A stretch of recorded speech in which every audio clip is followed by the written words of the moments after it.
Welcome to Gruber Power Hour. I'm Erica, and this is DeAndre, Kai, and Lindsay. We're having quite the fun day today.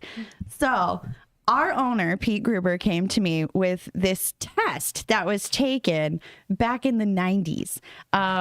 For people who were like dress for success. There was a book that was written in the around the 80s, 90s era. And this woman, it's called Dress for Success. And she came up with like executive dress and corporate attire and so on and so forth. So today, that's the whole reason for the funny hairdos and all the fun stuff today. So first, let's jump into it. Cultural norms. Okay, we're going 1950. That's where we're going to start. So I don't believe tattoos, piercings, any of that were a part of the 50s, right? And they were typically linked like to sailors or bikers or miscrits what do they call them? Misfits. Thank you. Miscrits, whatever. New word. And nonconformist groups. Don't laugh at me the whole time. So the professional standards, the business world emphasized normal dress code and like a very conservative dress code. So no skin really showing. They had, just the skirts that went all the way down to darn near the ankle with a little slit in the back. And they were like Morticia walking because they couldn't walk. There wasn't a big enough slit in the back. Just so you guys know, that's the reason for the slit, so we could actually walk. And then the social stigmas, there was like a strong stigma attached to body art or individuality. Everyone had to look the same.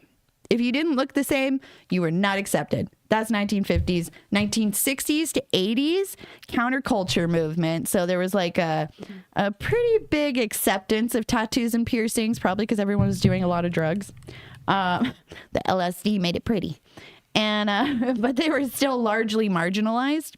So some industries, particularly creative fields like music and art and all of that bloomed a lot more between the 60s and the 80s. So, hey, Gladwin Jose.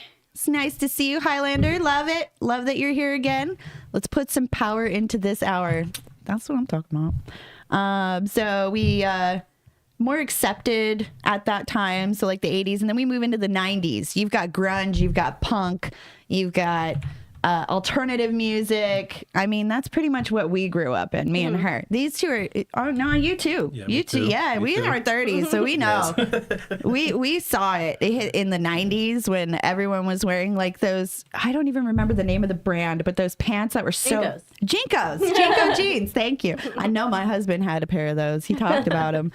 And then they never washed them. That's what the whole grunge thing was. Pete is truly a progressive employer. He absolutely is. Yeah. He definitely has diversity in his back pocket. So, yeah, that led to like a slow shift of perception, and particularly the younger people in the workforce were coming in, and they were a rise of the internet, tech companies, and, more liberal, like cultural. At that time, it was considered liberal. I know you guys don't like that word.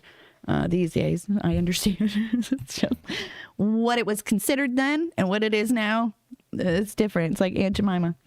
So tattoos became more mainstream with celebrities and public figures, and art was more accepted, not just culturally, but on your body. But if there's one thing I can say, and please tell me if you guys agree with me, if some dude came to your door with tattoos from his head to his toes and he was in a suit, and he goes, please buy this. I mean, would you? Would you not go, Especially if he had like a teardrop? Oh, yeah. It's questionable with the teardrop. I'd be like, try the Daber house. Yeah. So like, even though it's culturally accepted these days, there's specific roles that you won't get hired for that. I mean, I personally, as a person who has to interact with customers and interact with people all day long, I'm probably not going to have tattoos on my face unless like some freckles are fading and I need to fill it in. That's about it. So diversity and inclusion, those words were not in business until like 2010. Maybe even later, but we're going to go with 2010. The conversation about diversity and inclusion began to encompass, body modification, and then many companies had a corporate shift, and they had to be more progressive because they needed to hire and they needed to innovate and they needed to grow. So they had to just accept what the youngins were throwing at him, That's the way it went. And then we go into the 2020, which is kind of what she's dressed for, is more 2020 era. They had, I don't want to say it was more professional. It was not more professional at that point. What I consider to be professional and what my peers in management seem to be considering a corporate, no, you're not going to see everybody with major, this guy behind me probably wouldn't be in many boardrooms with the gauges and the tattoos. But hey, unless you're a freight broker, I feel like everyone in brokering. Nasir, hello. I'm Erica, DeAndre, Kai, and Lindsay. I'm sorry. Do you go by Kayla or Kai? Either one's. Kai, it is. And now we know. So the study suggests that the presence of tattoos and piercings does not significantly affect hiring decisions. So I'm going to go to you, Lindsay. You do quite a bit of hiring. Let's be very honest. Does it at all cross your mind? Does it at all come into play when you see the tattoos and you're like, does it ever make you go, maybe not? Not really. I mean, we do need people that can go out on site and talk to customers. So I mean, it is becoming more socially acceptable, but we do also deal with an older generation that does not, appreciate the art on your body. Yeah. Right. They call it body modification. More of that era, I believe. I mean, I think it's still a technical term now, body modification. Yeah. But when I think of body modification, I think of the people coming out looking like a tiger. Yeah. And they completely modified their entire body, not necessarily tattoos. Yeah. Yeah. Okay. And then, a naked woman probably doesn't do right to get the job. Just saying, I've seen it. Very true. So many organizations, though, just like Gruber, we're focusing on your skills. We're focusing more so on that. But understanding the fact that we do have to cater to our audience, like anyone in business or anyone in sales, especially, you have to see people. Do you see what Highlander says? What are the others dressed like? Thank you, Pete. We're getting there. So I didn't see, Highlander says, I don't see anything offensive about the young lady in the black having her tattoo, but the teardrop, yeah, that's a gang sign. We want to avoid that at all costs. I agree with that. Yeah, there's some people that think that it's a mark of, I've heard it, a mark of depression. In 2024, there was a young group that said it was the mark of depression. It was a stamp in a group, and I don't know, whatever. You guys are just taking something that's like a jailhouse burrito to us and making it a thing. I don't know. Basically. And if you don't know what a jailhouse burrito is, try it. So Google it. Some regions and industries have adopted policies to prevent discrimination based on body art and further encouraging acceptance into the workplace. But overall, the evolution of perception surrounding tattoos, piercings, the way that you dress, it really does make a difference. And I can say that when I dress up for work, I really feel my attitude change. Do any of you feel the same way? Yes. Yeah. And DeAndre is our best dressed man. What'd you say? I'm sorry. Oh, it's like a confidence booster. Yeah, totally. Yes. If you feel good, that you look good, then it comes out in your personality when you're working. It sure do. I do it every morning. That's right. Every morning. I love it when DeAndre comes in and not a single person isn't looking forward to seeing what he's wearing next. Today, to me, this is dressed down. Yeah. This is more neutral colors, whereas normally he's got this silver bling going on. I don't want to call it bedazzled because that's not what it is in the male world, but in the female world, it's shimmery. He's shimmering. So that's for that. So I'm gonna stand up and I'm gonna show you. This is my 80s. Okay, this is 2024, 2020. And I think Lindy's 90s and 2000s. Even today, today her outfit to me would still be acceptable, but I'm straight 90s. 80s. Just kidding. I said 90s. I meant 80s. So you got the belt, right? The belt was a huge thing in the 80s. And then the weird flipping hair for my individuality. And then not showing too much. And then the skirt still kind of falls down, but you're not wearing pants very, very often in the 80s that are short pants. We didn't wear capris in the 80s. We didn't do it. It was either like the long bell bottom type where it went over your shoe and you were basically stepping on it, or it was a skirt that was long. If it was a short skirt, you were probably the secretary that was sleeping with the boss. What?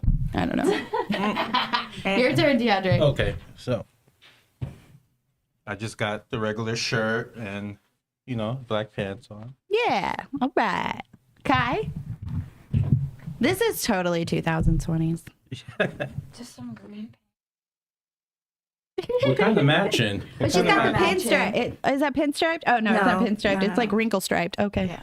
Wrinkles. They're just big and flowy. I don't know what they called it, like the crease. Yeah, Oh, they're just I love big this and corporate flowy. look. She's so corporate. Lindsay's outfit If today. Lindsay came into my place, I'd think I was getting served. Yes, she's on point today. We Woman in talked- black. We talked about it today. We were like, uh-oh, if she goes into Pete's office, everyone's going to be like, he got served. No, that would have been funny. So going into, because we don't have a whole lot of time today, so I'm going to read the results, and I want you guys to laugh with me because it's hilarious. So this was March 9th of 1990. These are the question. So what is the most effective raincoat color? First of all, we live in Arizona. I don't know many raincoats that are going down, but it was, and listen to the explanation, because we don't accept that word. We don't accept these things anymore. Beige. It was an upper class color. So they considered themselves upper, middle, or lower class. Now, we still technically classify people that way, but not to each other. Not out loud. That's no. That's no. Because if I called her a lower class or she called me a lower class, I'd be like, hey, excuse me. And then for which professionals are bow ties acceptable? Well, this is my favorite one so far. You will not be taken seriously. This is for clowns. Or college professors or social commentators with trust. People will not take you seriously and have trust issues. Yeah, that's true. I love the bow tie. I think the bow tie is cute. Anyway, so what tie color makes men look sexy? Because that was the thing. You had to look sexy in corporate. Red. And that was the color back then. And you know what? I do watch a lot of movies from like the 90s. They always had a red, a maroon. That was the power tie. That was the color. And then what texture cloth gives women authority? Find weaves and textures. When I heard weaves, I'm done. I thought, not that. Okay. Had to be him, didn't it?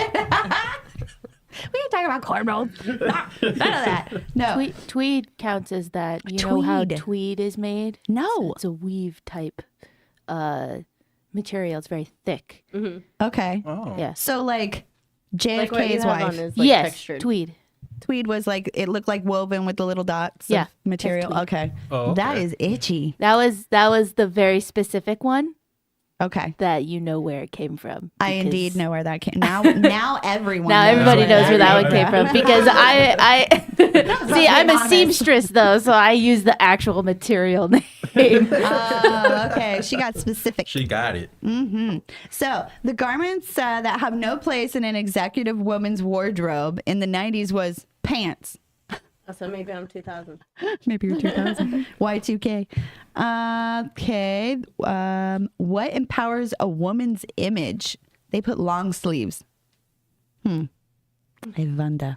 So what color hosiery is most effective for women executives?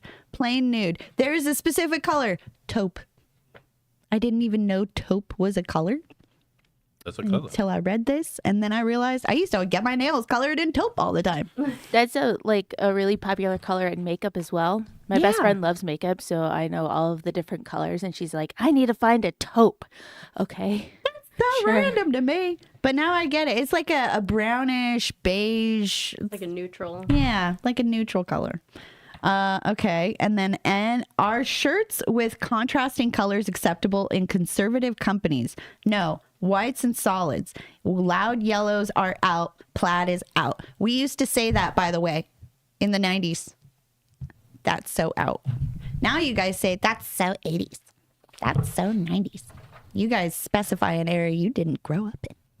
That's true. It is fun. Let's see. Should you wear stripes or solids if you are going to appear on television? Solids. Stripe patterns jump and Undulate. Okay, that's a fun word. I need to look that up again. Navy or medium range blue, best colors. Gray is the worst. I wonder why. Did gray wash you out, or just like nobody took you seriously? I don't know. I wonder what gray was about. If you're a small man, will a dark pinstripe suit make you look smaller or ineffective? Ooh.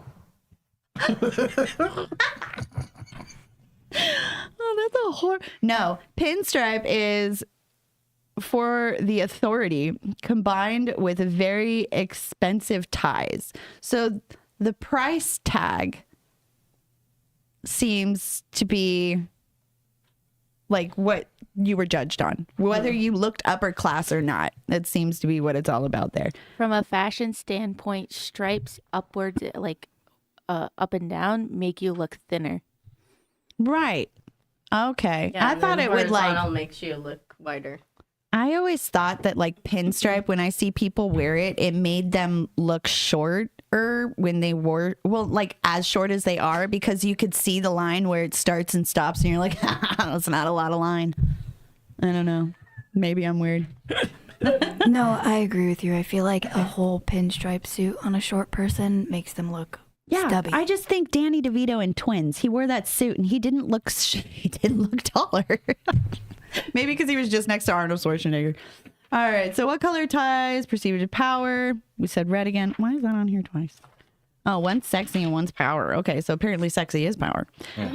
What helps give a man credibility? Accessories was the answer in the 90s. Thin watches, wallets, good pen, and fine leather goods. Ooh. You know, honestly, growing up as a kid in the 90s, yeah, I saw a lot of men dress up like that. And they'll have like their nice suit on, and then like, what is those called? Those little The pocket protector? Yeah, the little, Handkerchief? Yeah, there we go. Depending on their color, some people are like, ooh, you Pocket really square. Yeah, you Pocket really square. Thank It's a you. pocket square. Pocket square. Okay, we're going with pocket square. But back then I used to be, oh, he's really fancy. He's fancy. He's fancy. So yeah, I believe that. The watches were big back then and stuff. Yeah. Right. I They totally were. agree with that. My dad didn't go anywhere without a watch. And now I don't like watches personally. I'm like, get off my wrist. Halfway through the day, I'm taking off bracelets. I don't know. Working on a computer and like having to roll it, it's like, I just throw the thing. All right. So let's get into these ones. These are fun. Okay. This is the answers of a today 19-year-old. All right now. What is the most effective raincoat color? We don't wear raincoats. Black. I was A thinking black too. 19-year-old Arizonan. For what profession, for the bow tie, would be high-end server? Okay. What tie color makes a man look sexy? Dark red. Okay. It's still carrying over. What texture cloth gives women authority? Satin. A little sexy. What garments have no place in the work wardrobe? Lingerie. I love that one. What empowers a woman's image? Confidence. What color hosiery is most effective for women? Nude. Are shirts with contrasting colors acceptable? Conservative companies? No, they are dull, color unwanted. So people in corporate are dull and don't want color. That's what it is. Old money Americans are most likely to distrust a man who has disheveled hair, wearing wrinkled suits, is wearing unshined shoes, and drives an old car. I don't know. That's kind of questionable though. You think so? Because I know some people that dress like that, and they're really wealthy, and Yeah. they're the opposite. Some people, sometimes you just got to show people. I realize sometimes you show people the opposite so they can fit into the crowd that they're in. Yeah. And then when you actually see them outside of workplaces and stuff, you're just like, whoa. Yeah. Yeah, I agree with that. But this is old money. So it's like rich, older generation. They're looking at your hair. They're looking at whether or not you iron. They're looking at, there's very specific key things that make them go, you can't be trusted. Yeah, because their standards haven't changed. It's like the younger generations coming in that's like making everybody else adapt. Yeah, make everybody else change. Yeah. So then it also says, should suspenders always have button fasteners? No, stop wearing suspenders. I agree. Should you wear stripes or solids if you are going to appear on television? Solids, so not wider looking. If you are a small man, will a dark pinstripe suit make you look smaller? Yes, basically measures their height. Yeah, see? I like it. What color is considered a power shirt for men? Black, white, slim fitting. Whereas before, it would have to be a little more loose, like not being able to see your actual form.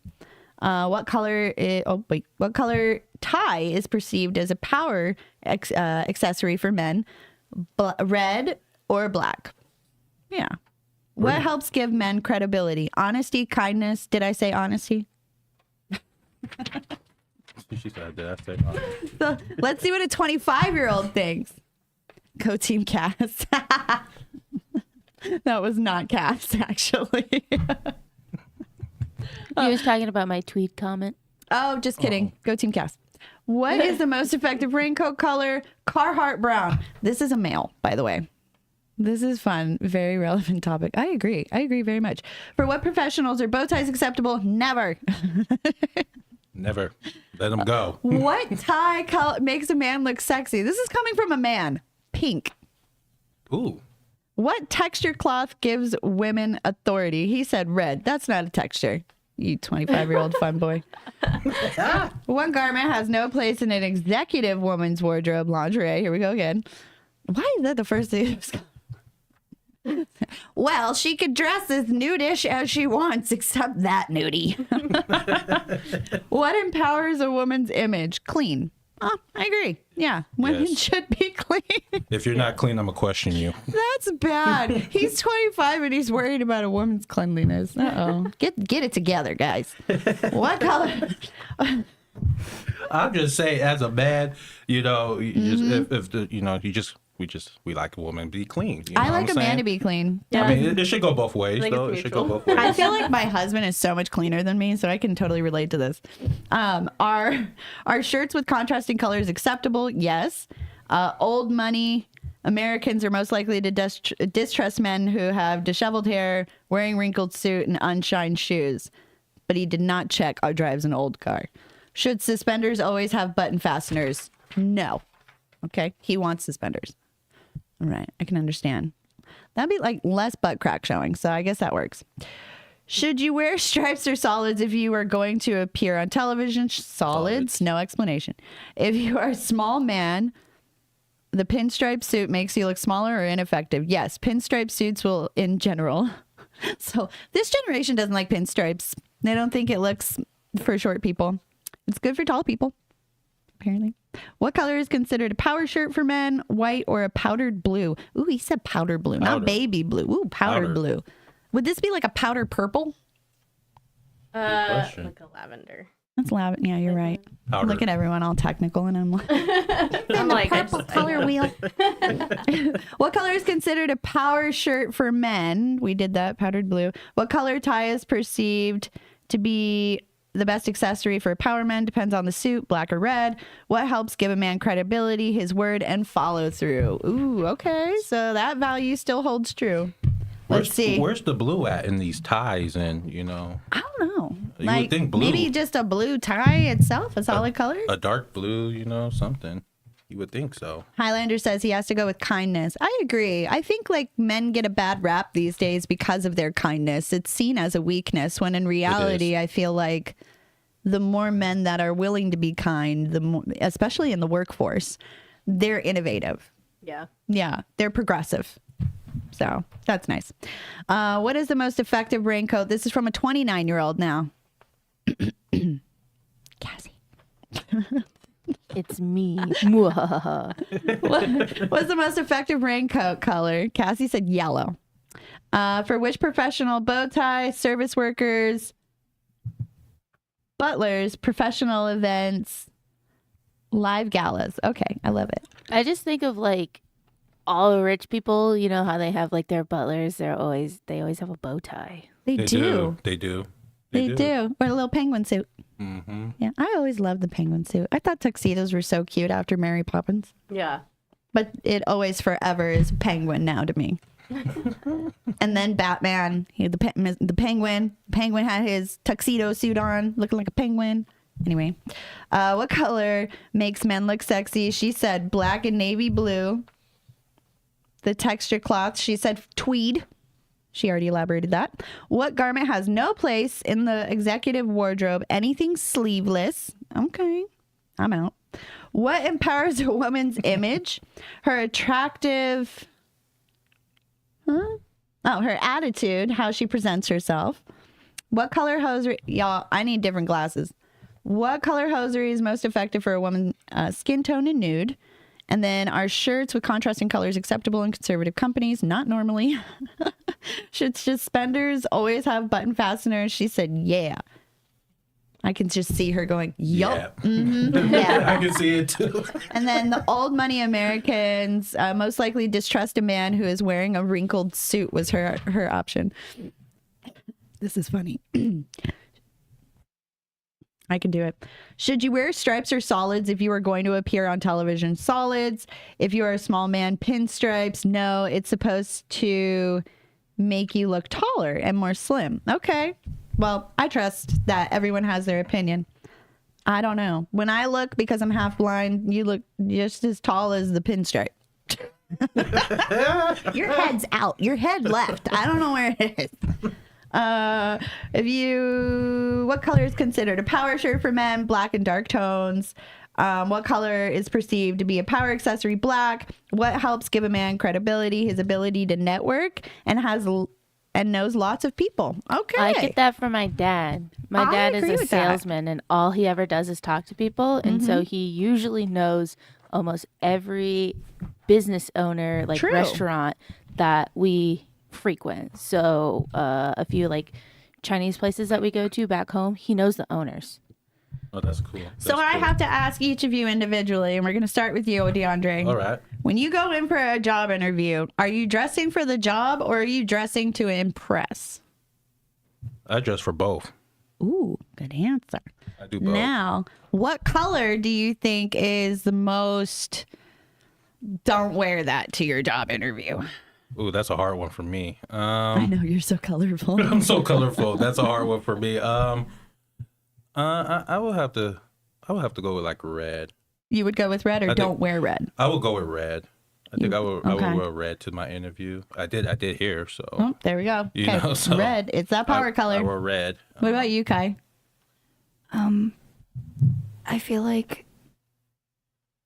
probably there's not like a specific color that you wouldn't wear, but like a combination of colors. Okay, so don't come in the rainbow. Yeah, don't Okay. don't come in mismatched. Don't come in something that doesn't match. Oh, you mean, and yeah, I'm calling you out to my husband. You mean don't wear plaid shorts and a striped shirt? Yeah, Okay. yeah, that would be a good example. Thinks that matches. What about you, Lindsay? So I wore, like, my last interview was here, obviously, but I wear something pretty similar to this. Yeah, I agree with I'm those like, colors. Yeah, and then my job before that, what I wore to my interview was like a pinstriped dress with like a jacket. Yeah. And about conversation. I go big. You go big or go home. Yeah. Yes. You won't want this job. This shirt is actually the shirt I wore to my interview. Yeah, I was thinking that. I was I like, actually remember seeing you come in for your interview. She hasn't been with us very long, but we're happy to have her. Yes. As far as like workplace, so we're going to talk about it. We've got like maybe 3 or 4 minutes, but when it comes to the workplace setting, what do you consider, just because we have such a large diversity in our company, can you clearly see the difference between the people that are just kind of starting out, not really successful yet, and those that are very successful? Do you see a difference in their attire, Lindsay? not like a big one. I know that there used to be, like, Pete used to have, it was encouraged code. to everybody dress up and everything, and we all go kind of, like, I think there's like Business a casual now. dress, comfortable but approachable, and not so comfortable that you're making everybody else uncomfortable. Yeah, don't come to work in sweatpants, guys. I am so I gotta say that person is no longer with our company, but every day I would see the same thing. Sweatpants, not just any sweatpants, probably the same ones from the day before. Yeah. and then like the hair all oily, like you just rolled your butt out of bed and decided to get into work that day. That's probably not what you should look like, especially in a corporate setting. In a corporate setting, they want to know that you have it together. They want to know that when you woke up that morning, you woke up with purpose. You woke up with purpose to come into the office and to be successful. And that outfit, they say, we're going to watch her. We're going to watch him, because that's success walking through the door. If you ain't that yet, you're dressing like it, so you're faking it till you make it. You know, Janie used to say that to me. You're dressing like you already got the job. That's right. Because we don't dress up, I feel like, enough for work anymore. I mean, I personally don't have enough time. I've got a lot of kids. This took me forever and I was late. So, and it ain't even cute in my opinion, but whatever. So I feel like there's less effort that goes into our appearances for the jobs. And now I'm not talking about your personal life. Whatever you want to look like outside of work is whatever you want to look like outside of work. And trying to make business casual, it's not. It's not a casual thing. Doing business with somebody involves high stakes, high risk, and high conflict conversations. It gets people on edge. It really can. And then we're talking about excessive dollar figures. You know, am I going to hand you $500,000 for a UPS and you're in sweatpants and like the messiest bun I've ever seen is still like halfway on the side of your head, like you slept on this side, you know, and your makeup's running. Nobody's gonna trust that in business. They're really not. So your appearance does matter. And I think that you can either look like what did you say up here? Look at any politician. This is what Highlander says. I like it. Look at any politician of any generation and you'll see it in their ties. I agree with that. Here's one for Cruz and Jesse. Look up Bonnie Prince, Stop running my show, Highlander. Stop telling Jesse what to do. For a woman in a meeting, friendliness is what's going to win outweigh over your appearance or your professionalism. Yep. Should have said Cass. Bagels on the way for the production team. Hey! Where's mine? I like coffee. Dress as if you have to go on the shop floor. Seriously, number one advice, you may have to go to customer shop at the drop of a hat. Oh, okay. I thought you were talking about dress like a mechanic at first. I'm like, no, don't listen to Highlander. But I think today that's our show, and I really appreciate you guys coming on and helping me show off the different generations. I wish I had done the pinup 50s today. That would have been really fun, but I didn't have time for that. Nobody has time for that anymore. I don't even know how they had time for it back then. I think they got up at 2 o'clock in the morning just to head out at 8. I'm not sure. I don't know. Or them hot rollers were the stuff back then. Anyway, I'm Erica, DeAndre, Kai, and Lindsay. It's nice to see you guys again. Happy Friday. Happy Friday. Bye.